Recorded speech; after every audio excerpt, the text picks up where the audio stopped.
SpaceX just demonstrated a satellite technology capability that every major telecommunications company on Earth has been trying to crack for decades. And the way they did it has made an entire generation of traditional satellite infrastructure permanently obsolete overnight. In January 2025, SpaceX activated its direct-to-cell Starlink service in the United States in partnership with T-Mobile, and what this technology actually does to the global communications landscape is something most people have not fully processed yet. For the first time in history, a standard unmodified smartphone, no special hardware, no satellite dish, no external antenna, can connect directly to a satellite orbiting 550 kilometers above Earth and send and receive text messages, calls, and data from anywhere on the planet's surface.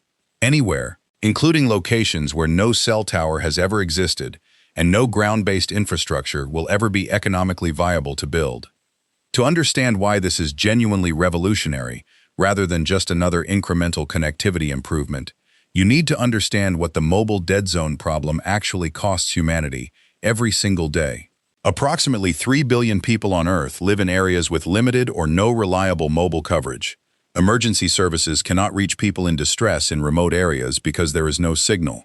Fishing vessels, cargo ships, and aircraft operate in communication blackout zones that create safety risks and operational inefficiencies, costing the global maritime and aviation industries billions of dollars annually.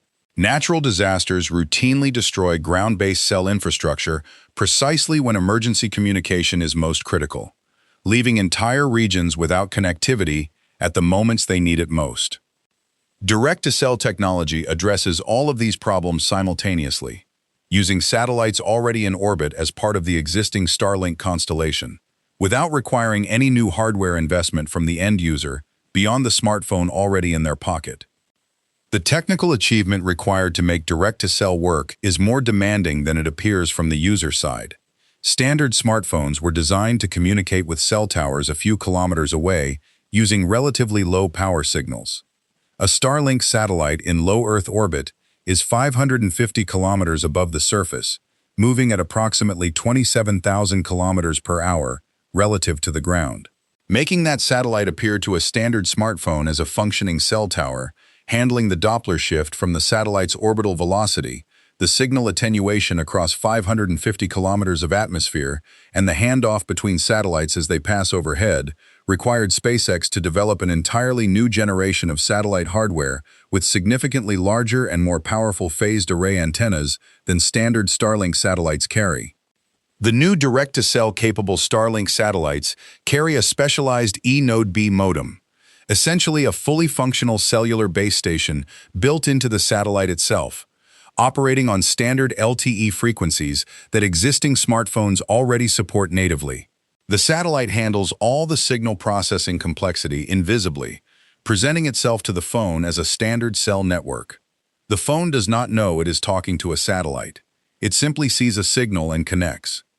SpaceX launched the first batch of direct-to-cell capable Starlink satellites in January 2024 aboard Falcon 9, with subsequent batches following throughout 2024 and into 2025.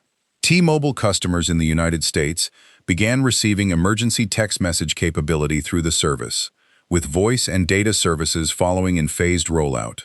SpaceX has signed additional partnership agreements with telecommunications operators in other countries, including Optus in Australia, Rogers in Canada, KD in Japan, 1NZ in New Zealand, and Salt in Switzerland, creating a global partnership network that positions direct-to-cell as a genuine worldwide service rather than a single market demonstration. The competitive implications for the traditional satellite communications industry are severe. Companies that spent decades building geostationary satellite infrastructure for maritime, aviation, and remote area communications are now facing a competitor whose service works on the devices consumers already own, costs a fraction of traditional satellite phone hardware and service plans, and operates from a constellation that is continuously expanding and improving with every additional launch. The safety implications are equally significant. In 2024, multiple documented cases emerged of people in emergency situations, hikers, boaters, and vehicle accident victims in remote locations, successfully using Starlink-connected devices to call for help from areas with no previous cellular coverage. Each one of these cases represents a life that existing infrastructure could not have reached. As direct-to-cell coverage expands globally, the cumulative humanitarian impact of eliminating communication dead zones in emergency scenarios becomes one of the most consequential real-world technology deployments of this decade. SpaceX is not finished. The direct-to-cell roadmap includes expanding from text messaging to full voice calls and broadband data at speeds sufficient for standard mobile internet use, all delivered directly to unmodified smartphones from satellites in low Earth orbit. When that full capability is operational globally, the concept of a mobile dead zone will effectively cease to exist as a meaningful geographic reality. A satellite just became your cell tower. Your phone did not need to change. The sky did. So here is the question I want you to answer honestly in the comments. Now that a standard smartphone can connect directly to a satellite in orbit without any special hardware, do you think traditional mobile network operators and cell tower infrastructure will still be economically relevant in 15 years? Or has SpaceX just started a countdown clock on an entire industry? Follow this page right now if you want to stay ahead of the technology shifts that are rewriting how civilization communicates. Because the changes happening in orbit right now are moving faster than most people on the ground realize, and we cover every major development every single week.